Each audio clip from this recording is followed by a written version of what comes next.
Kalau saya rasa lebih tepat pada argumentasi kedua, Bung. Pemerintah bukan tidak paham, tapi belum paham. Belum ya? Belum paham. Nah, itulah tugas orang-orang yang bergelut kesenian itu, membuat paham pemerintah persoalan itu. Contoh kemarin ada kegiatan panggung ekspresi di lapangan nasional, itu adalah bentuk pemahaman sebenarnya, bentuk sosialisasi, bentuk kampanye. Bagaimana kemudian kita mengkritisi pemerintah dengan cara yang elegan, yaitu kesenian, Bung.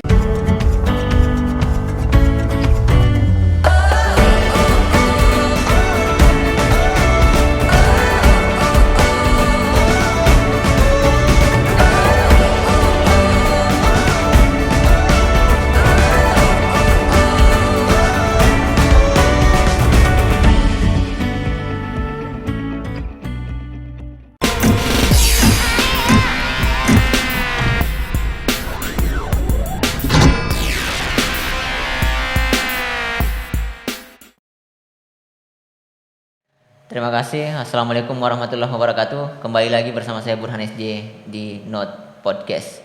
Nah, pada kesempatan kali ini kita akan berdiskusi bersama salah satu ketua UKM yang ada di Universitas Muhammadiyah Sinjai.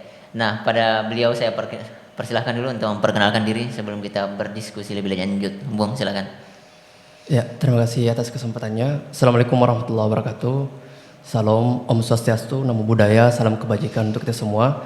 Perkenalkan, nama saya Nasta Ainul Haq, Ketua Umum UKM Lontera Universitas Muhammadiyah Sinjai.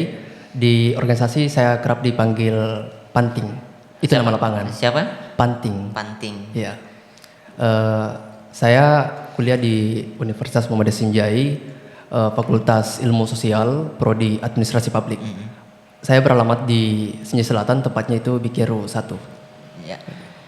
Sedikit bercerita tentang ketertarikan Anda dalam dunia seni. Ya, kalau ketertarikan di dunia seni itu sebenarnya, kalau kita berbicara seni itu sudah ada sejak kita lahir. Karena apa? Seni itu apa ya?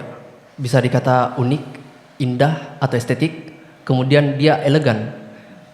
Kalau biasanya orang-orang yang kemudian bergerak di bidang aktivis, misal dia pergerakan HMJ yang bergerak di bidang seperti itu, seni juga sebenarnya apa ya, ada kemudian keterikatan dengan perlawanan. Kenapa saya katakan seperti itu? Karena kita coba kembali ke belakang, beberapa aktivis semisal Wiji Tukul, dia itu mengkritisi pemerintah dengan sastranya, dengan puisi-puisinya. Iwan Fals yang kemudian mengkritisi pemerintah dengan lagu-lagunya, seperti lagu Bongkar, Bento. Nah, itu kan bagian dari perlawanan. Kemudian sastrawan yang kemudian kita kenal seperti Pramudia Anandatur dan banyak sastrawan lain, mungkin seperti itu. Ketertarikan Anda dalam dunia seni bermula dari kecil atau setelah melihat lingkungan saat kuliah? Kalau ketertarikan di seni itu mulai dari sejak saya berada di SMA ya. Karena di SMA itu saya sudah masuk organisasi kesenian, dalam artian sanggar seni yang ada di sekolah itu. Kebetulan pada saat itu saya mengambil dunia sastra. Saya itu pernah menjadi aktor osong atau pangaru pada saat itu. Mungkin Anda bisa begitu. Iya. Tapi kenapa tidak ambil jurusan seni di kampus? Yang pertama, saya itu kuliah di UMSI memang karena inisiatif sendiri, bukan karena ada paksaan atau dorongan dari orang lain. Karena menurut saya kampus yang kemudian hari ini bukan berperan untuk membesarkan mahasiswa, tapi mahasiswa yang membesarkan kampusnya. Dan saya kuliah di UMSI itu, setelah saya menelusuri ternyata tidak ada jurusan kesenian itu sendiri. Mungkin itu yang menjadi kendala. Bisa sedikit Anda bercerita tentang filosofi UKM yang Anda ketuai sekarang? Ya, sebenarnya awal mula UKM ini namanya itu adalah Forum Kesenian, dinaungi oleh BEM pada saat itu. Kemudian inisiatif teman-teman mengubah nama ini untuk sebagai doa untuk kemajuan sebenarnya. Kemudian diubah menjadi UKM Seni Lontera. Dan itu untuk filosofi lebih mendalamnya mungkin saya yang awam belum terlalu paham persoalan itu. tadi Anda menyinggung tentang bagaimana seni sebagai salah satu alat perlawanan. Bisa mungkin diceritakan sedikit tentang relevansinya khususnya sekarang di Indonesia, lebih spesifik lagi di kampus Anda? Ya, terima kasih. Kalau seni yang memiliki relevansi dengan perlawanan itu seperti halnya beberapa kegiatan-kegiatan yang kemudian dilakukan oleh mahasiswa itu kami dari organisasi kesenian itu pasti ikut berpartisipasi. Itu adalah bentuk dari kepedulian kami. Iya. Seperti yang diucapkan oleh W.S. Rendra, apalah arti kesenian ketika terlepas dari masalah atau penderitaan lingkungan. Nah, itu yang kemudian menginspirasi kami bahwa ternyata kesenian itu adalah bagian dari perlawanan. Sekalipun atau meskipun banyak anggapan miring bahwa seni itu hanya bagian dari pertunjukan ataupun seni itu adalah bagian dari hiburan, tapi kami menolak keras itu. Makanya kami ingin buktikan bahwa seni tidak serendah itu. Dengan melihat kondisi saat ini di Indonesia secara umum, bagaimana Anda melihat seni bertahan dalam esensinya? Kalau menurut saya seni itu di Indonesia sebenarnya sudah cukup luar biasa ya. Karena masih banyak kemudian aktor-aktor yang bergelut di bidang kesenian itu masih bertahan sampai sekarang. Contoh sastrawan, pemusik dan semacamnya. Bahkan yang sifatnya vulgar seperti Jason Ranti dan siapa namanya lagi tuh. Dan banyak musik-musik yang lebih vulgar, Pilih Baik. Mungkin seperti itu. Iya. Selain itu siapa aktor seniman yang paling Anda sukai di Indonesia? Saya enggak perlu terlalu jauh ya. Kalau aktor seniman yang saya sukai Indonesia yang paling dekat itu adalah Burhan SJ. Kenapa saya katakan demikian? Burhan SJ itu sudah mencetak banyak buku di luar dari buku Lelaki Kurang Ajar dalam Secangkir Kopi, Lelaki Kafir dalam Pisah dan semacamnya. Burhan SJ juga membuat buku yang menyentuh persoalan perlawanan, contohnya tentang seorang bapaknya yang kemudian seorang pahlawan petani yang tumbang akibat mempertahankan tanahnya sendiri. Itu adalah sebuah bentuk seniman yang luar biasa menurut saya. Dan Burhan SJ sudah menjadi idola saya sejak dulu. Iya. Nah, selanjutnya Anda ini kan suka seni. Anda spesifiknya di seni apa? Kalau saya lebih ke sastra, Bung. Sastra ya? Anda suka nulis puisi? Biasa, cuman kalau saya itu lebih sukanya menulis di sosial media biasanya. Iya. Nggak pernah dapat hujatan dari netizen. Biasanya kan orang menulis puisi itu kan dalam artian bahwa bebas berimajinasi, dituangkan supaya narasinya hidup. Artinya sajak-sajaknya lebih nyata. Biasanya kan orang menganggap kita ini melenceng dari kaidah Islam, dianggap kafir, dianggap mesum. Bagaimana tanggapan Anda selaku ketua di KM Seni? Begini, Bung. Seperti yang saya tadi katakan bahwa seni itu unik. Dari keunikan itulah kemudian kenapa seni dianggap sebagai sesuatu yang sulit dimengerti. Sebuah kata yang kemudian pernah saya dapat, lukisan itu adalah bentuk adanya pelukis. Iya. Maka perubahan-perubahan itu adalah bentuk adanya orang yang merubah. Kemudian ketika imajinasi itu dibatasi, maka tidak ada perubahan yang kemudian muncul. Karena apa? Karena banyak ketakutan di kepala kita, maka inspirasi atau aspirasi yang ada di kepala kita itu terpendam. Mungkin seperti itu, Bung. Iya. Saya jadi teringat lukisan Mona Lisa yang kalau dilihat secara sepintas itu sederhana sekali. Tapi kenapa jadi legenda? Mungkin karena punya makna yang begitu dalam dan hanya orang-orang tertentu yang dapat memahami ya. Dan silakan. Saya juga pernah melihat persoalan lukisan Mona Lisa dan keterangan-keterangan yang ada dalamnya.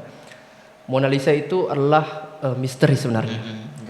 Dari lukisan Mona Lisa itu kita sulit memahami apa sih ekspresi yang kemudian disampaikan dalam lukisan itu. Apakah dia sedang fokus kah atau dia sedang menatap sinis atau semacamnya. Tapi kita tidak boleh tiba hanya pada itu saja. Perlu kita pahami bahwa keunikan itu, misteri itu membuat lukisan Mona Lisa ini bisa dibeli dengan harga mahal, bahkan 800 triliun, Bung. Makanya seni itu mahal menurut Iya. saya. Dan seperti Bahkan beberapa seni yang tidak mampu dimaterialisasikan nilainya. Iya, betul. Nah selanjutnya tadi kan saya bertanya tentang seni di Indonesia. Nah khususnya di kampus Anda sendiri, bagaimana eksistensi seni di kampus Anda dari berbagai aspek? Kalau eksistensi seni ya saya rasa sudah lumayan ini ya. Maksudnya kampus sudah bisa memberikan apa yang kemudian dibutuhkan oleh kami yang bergelut di kesenian. Mulai dari fasilitas dan beberapa yang kemudian kami butuhkan.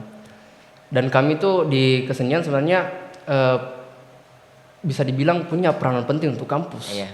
Tidak hanya berbicara persoalan HMJ, tapi UKM-UKM yang kemudian bergelut di bidang kesenian punya daya tarik untuk kampus dan juga mahasiswa baru itu sendiri. Karena apa? Contoh, kita berbicara persoalan penerimaan mahasiswa baru, pasti yang membuat ketertarikan itu adalah bidang keseniannya. Iya. Tadi. Kita mengadakan pembukaan pasti ada tampilan-tampilan seperti osong, tari padupa. Itu adalah hal yang kemudian bisa dikatakan sebagai hal yang sangat berpengaruh untuk lingkungan kampus itu sendiri. Mungkin Anda pernah menciptakan satu karya seni yang luar biasa dan menimbulkan kontroversi di masyarakat Kabupaten Sinjai? Kalau saya sendiri belum ada karya yang dalam artian belum Secara ada karya lembaga ini, secara kelembagaan belum ada sih. belum ada yang kontroversi. Belum ada. Semuanya dapat pujian secara universal ya. Ya mungkin begitu Bu. Oke. Nah, khususnya di Kabupaten Sinjai ini, menurut Anda bagaimana kebijakan pemerintah mendukung kreativitas pemuda atau mahasiswa khususnya di wilayah seni? Ya, saya tertarik pada kegiatan yang pernah dilakukan oleh Bupati itu sendiri ya. Mulai dari Gaupaka yang pernah diadakan di Lapa, Oh iya. kemudian juga menyentuh persoalan Kampung Sianua di Karampuang. Itu adalah bentuk dukungan sebenarnya kalau kita mau kaji lebih dalam. Bahwa ternyata Bupati itu sendiri mendukung persoalan kesenian atau budaya lokal kita di Sinjai. Dan sebenarnya untuk lebih kerennya bagaimana kemudian pemerintah daerah itu sendiri mampu mengikut sertakan atau melibatkan orang-orang yang bergelut di kesenian untuk bagaimana melestarikan budaya itu yang ada di Sinjai. Mungkin seperti itu, Bang. Iya, biasanya kan dalam negara itu kan dalam pemerintahan kan ada hierarki yang mengatur ya. Misalnya kalau kemarin-kemarin kita lihat Presiden Jokowi itu kan banyak gambar-gambarnya, apa istilahnya di tembok-tembok kota itu? Mural, Bung. Ada banyak mural yang kemudian dicari siapa pelakunya dan awal-awalnya bahkan ditahan itu. Nah, apakah hal-hal semacam itu tidak terjadi di Kabupaten Sinjai atau bagaimana? Sebenarnya Atau mural di Sinjai tidak terlalu mengerikan sekritis itu? kalau mural yang ada di Sinjai bisa dibilang mengerikan juga sih, Bung. Tapi dia tidak mengarah pada objek. Dia lebih mengarah kepada subjek. Kalau kita mau buka-bukaan banyak kemudian tembok-tembok yang bertuliskan Sinjai anti tambang dan semacamnya. Iya. Berbeda kalau kita di skala kota-kota besar seperti ibu kota Jakarta, biasanya mural itu dia dalam bentuk objek misalkan atau menggambarkan pejabat-pejabat mengumpamakan sebagai tikus-tikus. Iya. Nah, itu kan yang kemudian dikritisi adalah bagaimana pemuda-pemuda menuangkan kreativitasnya tapi ada dampak buruk setelah itu. Misalkan mengganggu kenyamanan masyarakat karena membuat tembok-tembok itu terlihat kumuh, mungkin begitu, Bung. Jadi alasan pemerintah melarang itu dia rasional. Iya. Mungkin seperti itu. Tapi apakah di Sinjai diberikan ruang yang masih lebar untuk melakukan kritis dalam bentuk seni seperti itu atau memang pemerintah Kabupaten Sinjai yang kurang paham tentang mural atau seni? Ini berdasarkan apa yang Anda saksikan khususnya di Kabupaten Sinjai. Kalau saya rasa lebih tepat pada argumentasi kedua, Bung. Pemerintah bukan tidak paham tapi belum paham. Belum ya? Belum paham. Nah, itulah tugas orang-orang yang bergelut kesenian itu membuat paham pemerintah persoalan itu. Contoh kemarin ada kegiatan panggung ekspresi di lapangan nasional, itu adalah bentuk pemahaman sebenarnya, bentuk sosialisasi, bentuk kampanye, bagaimana kemudian kita mengkritisi pemerintah dengan cara yang elegan, yaitu kesenian, Bung. Tapi kan apakah pemerintah Kabupaten Sinjai khususnya ini, apakah mereka mau hadir ketika ada kegiatan-kegiatan pentas seperti itu? Kalau saya rasa setiap orang yang hadir itu punya kepentingan. Mm-mm. Dan karena belum pahamnya pemerintah persoalan itu, maka itulah yang menjadi faktor utama mereka tidak hadir karena belum paham persoalan apa itu arti seni sebenarnya. Iya, ini kan saya bertanya khusus spesifik di Kabupaten Sinjai, karena kalau secara umum di nasional kita kan sering hampir setiap hari kita saksikan di TV kemarin, bahwa awalnya itu yang bikin mural di tembok-tembok itu ditahan, dicari itu, diburu. Nah, lama kelamaan publik ceritanya mendukung, akhirnya ada kebijakan lomba mural paling kritis dapat juara satu. Nah, itu kan artinya bahwa secara nasional khususnya misalnya di bagian Jawa sana itu kan entahkah dia paham atau memang tidak mau peduli dan anti kritik ya. Tetapi kalau di Sinjai sendiri kita apa ya? Saya kadang bertanya-tanya sama teman-teman, sejauh mana sih sejauh mana sih kepekaan pemerintah melihat potensi anak muda mahasiswa Sinjai dalam bidang kesenian? Ya, tadi kita singgung persoalan pemerintah belum paham. Jika pemerintah saat ini sudah paham persoalan kesenian itu sendiri, bagaimana kemudian melestarikan budaya lokal, mungkin saja pemerintah akan melakukan kegiatan-kegiatan seperti yang Bung tadi bilang, bahwa mengadakan lomba semisal mural, graffiti dan semacamnya. Tapi lebih banyak lomba-lomba seperti itu diadakan oleh mahasiswa. Berarti peran dari pemerintah itu sendiri belum ada untuk bagaimana kemudian melestarikan budaya yang ada di Sinjai. Bukan minim ya, yang belum ada. Belum ada. Belum ada. Mungkin Tapi kan kalau kita lihat misalnya setiap kali perayaan hari ulang tahun Kabupaten Sinjai itu kan yang ditampilkan itu kan ada macam-macam kearifan lokal. Ya, karena belum pahamnya pemerintah persoalan kesenian, mereka hanya mengadakan pada hari-hari besar saja. Dan mungkin mereka hanya mempersiapkan itu mungkin 1 bulan sebelumnya ya. 1 bulan sebelumnya mungkin seperti itu, Bung. Makanya itulah yang mendorong saya sebagai ketua umum terpilih di UKM Selontra, bagaimana kemudian kita bisa memperkenalkan seni, bagaimana kemudian kita bisa lebih mengkritisi pemerintah dengan cara yang elegan. Ketika ada semisal peringatan-peringatan, kita harus turun ke jalan. Itulah bentuk kampanye sebenarnya. Apalagi kan nama UKM Anda kan Lontar. Lontar itu kan tidak salah dari istilah kitab Bugis atau Bugis, di buku orang-orang dulu ya, yang bertuliskan bahasa aksara Bugis ya. Nah, di Sinjai ini kan orang hanya kenal orang hanya menyaksikan secara secara pentas yang luar biasa ketika hari-hari besar, misalnya hari jadi Kabupaten Sinjai ya, yang mungkin seharusnya pemerintah peka dan melihat potensi-potensi mahasiswa, kan mungkin begitu. Iya betul, Bung. Nah, tapi kalau saya pikir tadi Anda mengatakan bahwa pemerintah Kabupaten Sinjai belum paham, menurut saya tidak di situ. Karena kan pemerintah itu kan kalaupun dia tidak paham, lingkarannya pasti paham lah. Toh penasihat politik biasanya sampai dokter jadi penasihat. Bagaimana menurut Anda? Ya, kalau semisal lingkaran dari pemerintah sendiri paham, kenapa tidak mengusulkan persoalan itu? Kenapa harus sekedar paham saja? Kan kita tidak hanya berbicara persoalan pemahaman itu, tapi ada pelaksanaan, ada aktuating di situ. Itu yang perlu dipahami, Bung. Ini juga menurut Anda seberapa penting sih orang belajar seni supaya pemerintah menyaksikan ini dan dia terobsesi untuk kemudian memperhatikan teman-teman sekalian yang khususnya di bidang seni? Ya.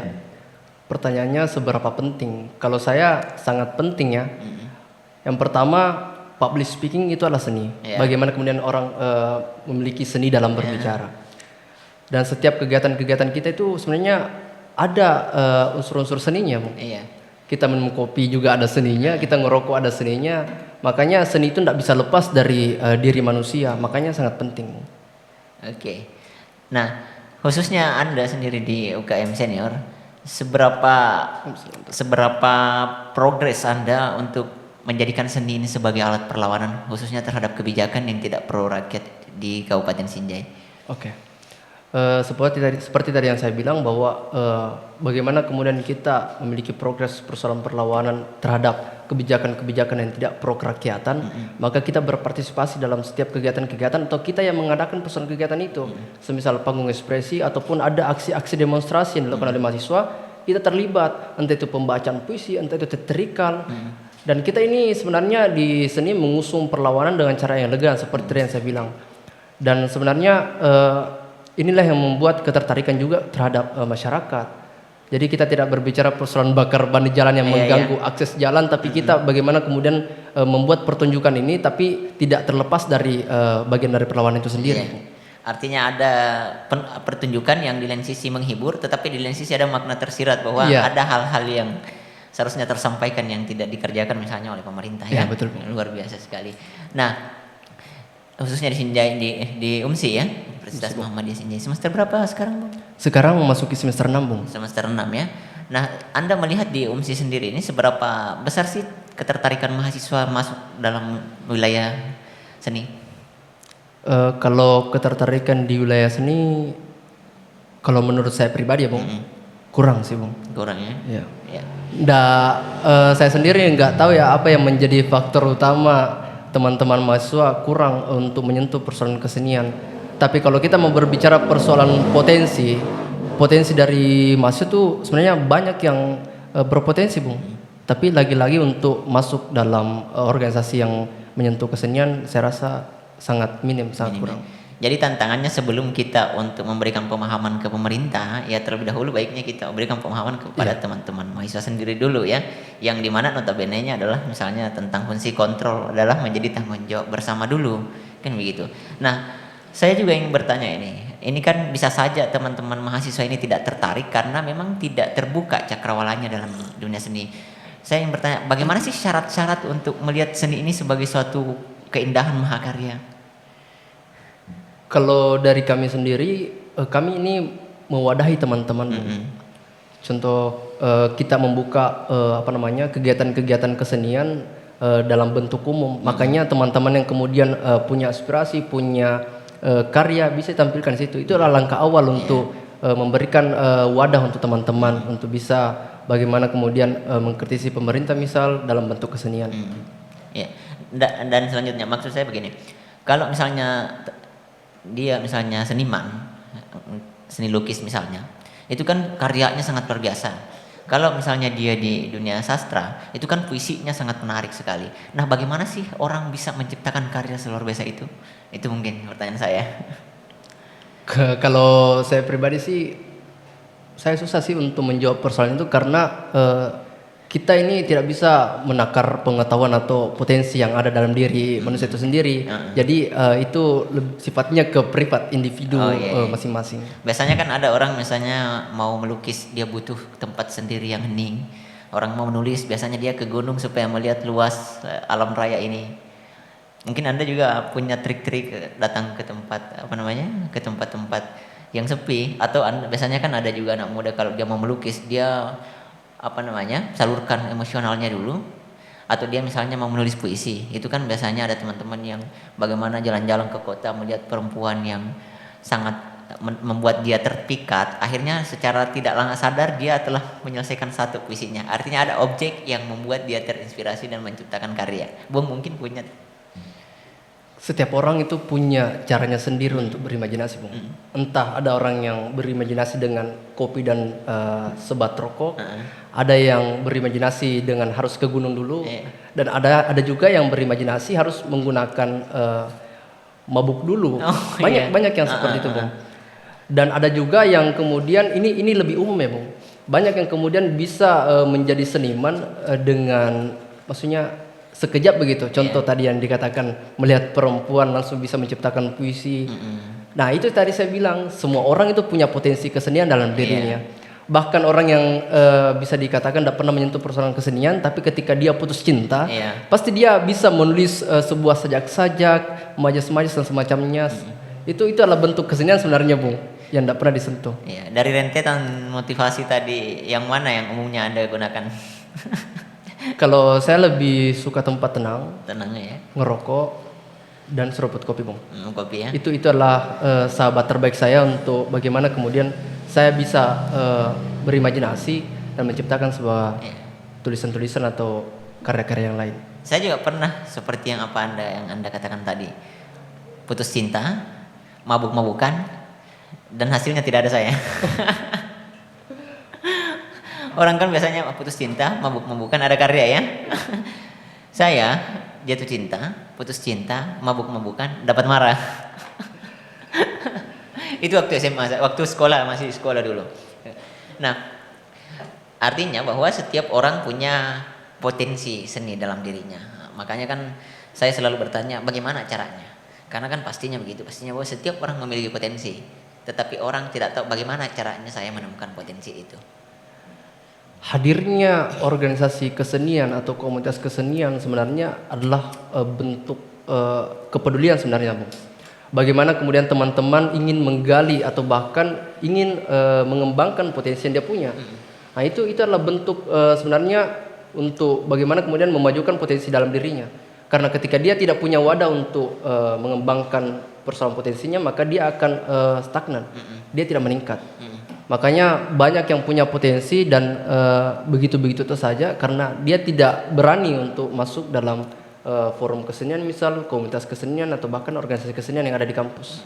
Artinya kalau memang meskipun orang punya potensi dalam dirinya, kalau tidak ada wadah artinya tidak akan terarah juga kan? Iya, betul, Bung. Seperti air mungkin yang ditadah dengan menggunakan jari. Iya, iya, iya. Nah, selanjutnya ini saya akan bertanya lebih ini. Menurut Anda apa korelasi dunia seni dengan dunia politik? Korelasi dunia seni dengan dunia politik. Kalau kan siapa John F Kennedy ya yang bilang ketika politik itu bengkok, apa sastra kah meluruskannya, puisi kah membersihkannya, kurang lebih begitulah. Artinya bahwa politik dan seni itu tidak bisa dipisahkan menurut Kennedy. Kalau menurut saya pribadi, Mungkin Anda punya argumen bantahan terhadap beliau. seni itu dia bisa masuk dalam politik dalam artian misal kita berbicara persoalan kebudayaan. Bagaimana kemudian sebuah negara atau bahkan misalkan Kabupaten Sinjai di mana untuk mengedepankan politiknya itu dia bisa misalkan bagaimana kemudian sebuah kabupaten memperkenalkan kabupatennya untuk bisa lebih memiliki relasi yang lebih luas dengan menggunakan seni. Contoh tadi saya bilang persoalan Gau Pakaja, Kampung Sianua dan semacamnya itu adalah bentuk sebenarnya untuk memperkenalkan, Bung. Makanya bisa ada keterkaitan dengan seni, tapi hati-hati, seni itu juga bisa untuk mengkritisi politik itu sendiri. Kan banyak orang beranggapan bahwa politik itu adalah seni kekuasaan katanya. Saya belum dapat berjeningnya persoalan itu. Iya. Nah, khusus ini kita kembali lagi kita ini kan di Kabupaten Sinjai ya, di 67 desa kurang lebih 13 kelurahan tersebar di 9 kecamatan. Menurut Anda mungkinkah dunia seni ini akan banyak diminati di hari-hari yang akan datang? Saya rasa tidak perlu terlalu jauh di hari-hari yang akan mendatang. Hari ini bahkan kesenian itu sangat menarik untuk masyarakat, mahasiswa dan banyak kalangan yang lainnya. Kenapa tadi saya bilang kesenian itu adalah bentuk kritisi yang elegan, karena di sisi lain kita membuat pertunjukan di mana sasaran kita adalah misalkan masyarakat, mahasiswa itu banyak yang tertarik persoalan itu. Makanya seni ini sudah menarik minat sebenarnya jauh misalkan kita berbicara persoalan kesenian ini menarik minat sudah awal abad 20 sebenarnya sudah ini. Saya ini bertanya hal ini kan karena melihat di Kabupaten Sinjai banyak hal-hal yang dilakukan oleh teman-teman mahasiswa sendiri, inovasi khususnya di Kabupaten Sinjai, tetapi karena tidak dapat dukungan dari publik secara universal dan terspesifik dari pemangku kebijakan, akhirnya biasanya lama atau paling tidak berhenti. Nah, itu tadi kan kita berdiskusi di awal bahwa di Sinjai ini masih bahkan tidak ada yang nampak apresiasi pemerintah khususnya di Kabupaten Sinjai. Jadi menurut saya itu adalah tantangan terberat.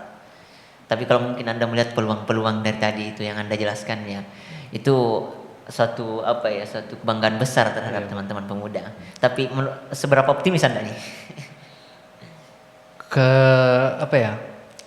Selagi saya sadar persoalan itu, maka optimis itu akan selalu ada, Bu. Mungkin seperti itu. Iya. Tadi kan juga kita menyinggung tentang lemahnya kebijakan mendukung ini kreativitas teman-teman dalam dunia seni. Menurut Anda apa sih yang semestinya dilakukan oleh pemerintah untuk bukan hanya mendorong kreativitas teman-teman, tetapi membangkitkan semangat teman-teman yang lain yang selama ini bahkan tidak terlalu tertarik dalam dunia seni? Kalau persoalan itu Bung, tadi saya menyinggung bahwa apa ya, seharusnya pemerintah melakukan kegiatan-kegiatan yang kemudian bisa mengangkat kultur atau budaya-budaya lokal yang kemudian tidak pernah muncul di permukaan pada hari ini. Semisal saya berbicara persoalan osong tari padupa, penjemputan pengantin, sekarang itu mulai redup Bung. Iya. Makanya bagaimana kemudian peran pemerintah memperkenalkan kembali budaya-budaya lokal yang ada di Sinjai khususnya, supaya ini adalah bentuk kepedulian pemerintah itu sendiri terhadap daerahnya. Secara tidak langsung itu yang akan membuat masyarakat ini bisa mengenal atau bisa bisa mengembangkan keseniannya hasil dari pemerintah itu sendiri. Oke. Nah, masih terkait dengan ini. Di Sinjai kan secara umumnya kita kenali bahwa kaya akan kearifan lokal, ya. Bahkan Sinjai kita kenal dengan sebutan pandita kita, ya. Pandita kita. Ya. Nah, tetapi secara faktanya yang kita lihat kalau kita keliling ke desa-desa, di Sinjai ini kan mungkin hanya 1-2 orang yang bisa menguasai bahasa ibu, ya, bahasa Bugis contohnya secara sempurna. Mungkin sisa 1-2 orang. Artinya bahasa Bugis ini akan berpotensi tinggal kenangan, berpotensi akan jadi tinggal kenangan gitu. Nah, itu satu. Yang kedua, seperti misalnya alat musik tradisional, itu kan kekayaan kearifan lokal kita di Kabupaten Sinjai. Tapi menurut saya di Kabupaten Sinjai khususnya mungkin hanya kisaran 1-2 orang yang bisa untuk membuat kecapi sampai memainkan itu. Artinya kalau tidak ada dukungan, tidak ada apresiasi dari pemerintah, ya hal-hal seperti itu yang akan tinggal cerita nanti. Bagaimana Anda melihat itu sebagai potensi yang harus diselamatkan? Lagi-lagi saya bilang, semua orang punya potensi seni dalam dirinya, dan organisasi, komunitas ataupun forum-forum kesenian adalah wadahnya. Ketika tidak ada kemudian muncul peran dari pemerintah yang mendukung persoalan itu, maka organisasi ini hadir. Contoh kita di UKM Selontera itu bagaimana kemudian mengedepankan persoalan musik-musik tradisional, menggunakan gendang misal, kecapi misal, dan tak terlepas persoalan musik modernnya juga. Maka kita ini di organisasi kesenian sebenarnya sangat mendukung persoalan kearifan atau kelestarian budaya-budaya lokal ini. Makanya teman-teman yang kemudian khususnya di masa umsia, ketika ingin kemudian lebih mendalami, lebih mengenal persoalan budaya-budaya ataupun persoalan musik-musik, alat-alat tradisional itu mungkin bisa lah untuk mencari wadah persoalan itu, sekalipun tidak berbicara persoalan UKM Selontera. Iya. Tapi kita ini berbicara persoalan bagaimana kemudian teman-teman baik itu mahasiswa ataupun masyarakat mengenal budayanya sendiri, Bung. Seperti itu. Karena jujur ya, tidak bisa dipungkiri banyak teman-teman saya yang bahkan kuliah di Jawa, kuliah di luar daerah lah tentunya. Ketika dia kembali, itu dia mencekoki saya dengan teori-teori yang keren itu, dengan disertai dengan bahasa-bahasa Inggris yang terdengar sangat keren, bahas tentang teori-teori di Eropa, di Timur Tengah. Tetapi di saat kita berdiskusi tentang kampung halaman sendiri, ya, di situ dia menganggap itu ketinggalan zaman lah, apalah dan sebagainya. Menurut saya itu tantangan besar sih, menurut saya itu adalah tantangan besar bagi teman-teman mahasiswa. Tapi bagaimana Anda melihat hal yang seperti itu? Karena mungkin Anda juga mengalami di kampung. Kalau menurut saya sebenarnya tamparan keras ya, Bung. Ketika kita lebih mengapresiasi budaya luar daripada budaya sendiri. Karena apa? Sebuah hal yang miris, sangat memalukan ketika kita lebih mengenal budaya luar daripada budaya sendiri. Semisal kita ditanya persoalan apa sih makna dari Sipaka Tahu Sipaka Lebih itu sendiri? Apa sih makna dari bumi Pandrita kita? Apa sih makna dari 9 bambu yang ada di Tugu Sinjai sekarang? Dan kita tidak tahu persoalan itu, sedangkan kita adalah masyarakat Sinjai. Itu sebuah tamparan keras, Bung. Makanya kita sebagai orang yang sadar persoalan bagaimana melestarikan budaya lokal, seharusnya bangga bahwa kita punya budaya yang tidak jauh lebih kerennya daripada budaya-budaya yang lain. Ya, seperti itu. Nah, terkait dengan budaya dan kearifan lokal kita. Saya kan kebetulan pernah tinggal kurang lebih 1 bulan saya di salah satu desa di Kecamatan Sinjaborong, riset tentang kecapi ya. Dan itu pada saat itu saya masih bergabung dengan teman-teman di penggiat masyarakat adat.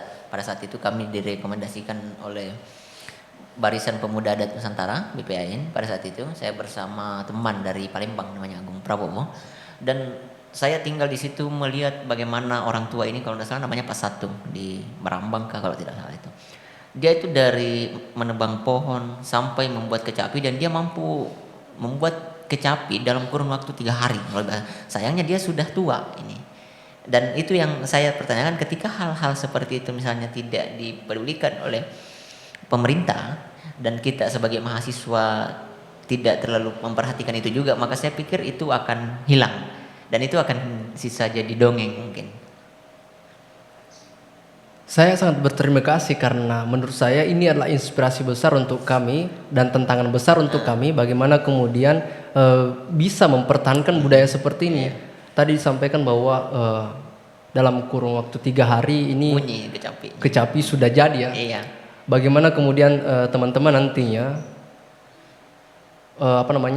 bisa melakukan observasi atau bisa kemudian membuat hal seperti itu dengan cara pendekatan dengan orang-orang yang seperti itu. Yang membuat saya juga ini sih berpikir, itu tulisan saya kebetulan terbit di salah satu media internasional. Websitenya itu ifnotasdana.me. Nah, dari website itu terbit, akhirnya dibaca oleh peneliti-peneliti dunia, dan pada saat itu dari Jerman hadir. Nah, sayangnya waktu hadir teman saya dari Jerman ini, saya sempat berikan kecapi 1 dan saya sedikit menjelaskan. Tetapi nanti setelah dia pulang baru saya ditelepon dari pihak pemerintah. Tadi ada saya lihat temannya dari Jerman, saya bilang mohon maaf sudah pulang beberapa menit yang lalu. Artinya bahwa memang kepedulian pemerintah, saya membenarkan apa yang dikatakan Anda tadi, bahwa bukan hanya minim tapi memang tidak ada. Entah belum atau apa, memang tidak ada, faktanya begitu. Nah, itu yang kemudian saya senang sekali bisa ketemu dengan Anda hari ini, dan juga publik akan melihat bahwa bagaimana pemuda, bagaimana mahasiswa hari ini membuka ruang untuk hal-hal seperti itu. Dan mungkin Anda punya inspirasi ke semua orang untuk bagaimana berkomunikasi dengan Anda supaya bisa terlibat langsung dalam mempertahankan kekayaan alam kita yang nyaris punah ini, kekayaan kearifan lokal kita ini. Ya, mungkin kalau saya pribadi, bagaimana kemudian masyarakat itu sendiri, terkhususnya Kabupaten Sinjai, haruslah paham persoalan budaya yang ada di daerahnya. Semisal kita berbicara persoalan adat yang ada di Karampuang, itu kan ada kemudian acara-acara ada di sana. Mungkin teman-teman untuk lebih mengenal bisa menghadiri atau berpartisipasi dalam hal itu. Dan saya rasa teman-teman ini ketika mau mengkritisi pemerintah dengan cara yang elegan bisa dengan kesenian. Makanya teman-teman ini harus kemudian mengembangkan potensi seni yang ada dalam dirinya. Karena kesenian tidak bisa lepas dari dalam diri manusia. Mungkin seperti itu, Bung. Nah, ya itu juga yang membuat saya tertarik, karena saya merenung itu. Kenapa orang dari luar negeri begitu semangatnya datang ke Sinjai hanya untuk melihat kecapi? Sementara kita sendiri ini yang punya tidak terlalu bersemangat untuk mempertahankan. Atau memang kecintaan kita secara universal terhadap dunia seni kurang? Lagi-lagi saya berbicara persoalan pribadi masing-masing. Iya, ya, Bu. Kalau persoalan kecintaan itu kan sifatnya privat lagi, persoalan cinta. Makanya saya tidak bisa menakar bagaimana kemudian kecintaan setiap orang terhadap kesenian itu sendiri. Kalau kearifan lokal ini kan tidak lepas dari seni ya. Nah, ini kan tantangan yang saya amati ya, tantangan terbesar bagi kita semua, khususnya kaum muda, adalah selain kepekaan kita terhadap dunia seni, itu juga karena kemajuan teknologi. Ya. Kemajuan teknologi yang mungkin sebagian dari kita menganggap kearifan lokal itu sudah ketinggalan zaman dan tidak lagi relevan untuk dipertahankan. Tapi bagaimana menurut Anda korelasinya antara bagaimana mempertahankan kearifan lokal dengan kemajuan teknologi serta kesadaran pemuda atau mahasiswa?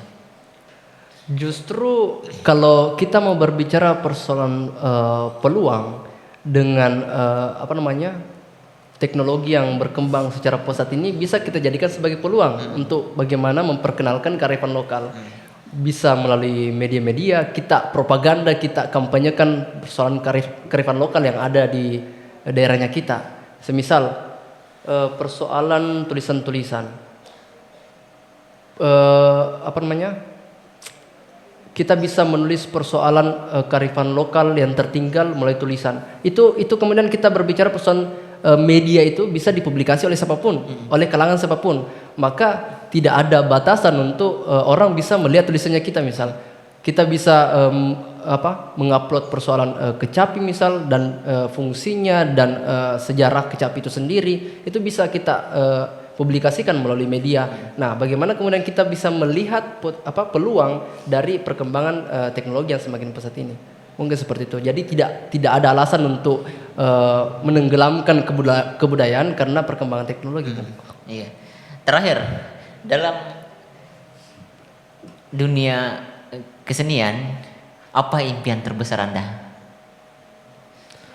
Dalam dunia kesenian, impian terbesar saya adalah bagaimana kemudian teman-teman ini atau masyarakat secara umum tidak memendam inspirasi atau potensi yang dimiliki. Dalam artian sekarang kan tadi yang disinggung persoalan kecanggihan teknologi. Teman-teman bisa memunculkan kesenian dalam tulisan-tulisannya, semisal dalam Facebook saja yang kita ketahui di situ ada status. Bagaimana kita bisa membuat status yang lebih produktif begitu, Bung? Semisal menulis persoalan kebudayaan dan semacamnya. Itu kan sebuah inspirasi sebenarnya. Ya. Oke, sebagai penutup, apa harapan Anda kepada mahasiswa di seluruh Indonesia, pemuda, masyarakat, dan terutama pemerintah? Silakan. Ya, harapan saya untuk pemerintah yang pertama kali, bagaimana kemudian pemerintah bisa membuat kegiatan-kegiatan yang menyentuh persoalan kesenian dan melibatkan aktor-aktor kesenian itu sendiri. Dan kemudian untuk mahasiswa, saya rasa teman-teman organisasi ataupun komunitas kesenian itu sudah banyak melakukan kegiatan-kegiatan yang sifatnya terbuka untuk teman-teman untuk menampilkan karyanya lah. Jadi teman-teman jangan takut persoalan potensi ini harus terpendam, dan ini adalah bukti bahwa kami di organisasi kesenian itu peduli bahwa seni itu harus dikembangkan. Mungkin seperti itu, Bung. Iya. Cukup luar biasa sekali. Saya pikir untuk kali ini cukup, Bung, ya. Saya pikir ini adalah langkah awal kita untuk berdiskusi ke depannya. Dan ini akan berkelanjutan. Ke depannya kita akan berdiskusi lagi lebih jauh dan lebih spesifik terkait dengan dunia seni khususnya di Indonesia. Nah, saya kutip apa yang dikatakan oleh Leonardo da Vinci bahwa sadarilah bahwa semuanya terkait dengan yang lain. Untuk kali ini cukup. Terima kasih. Selamat malam.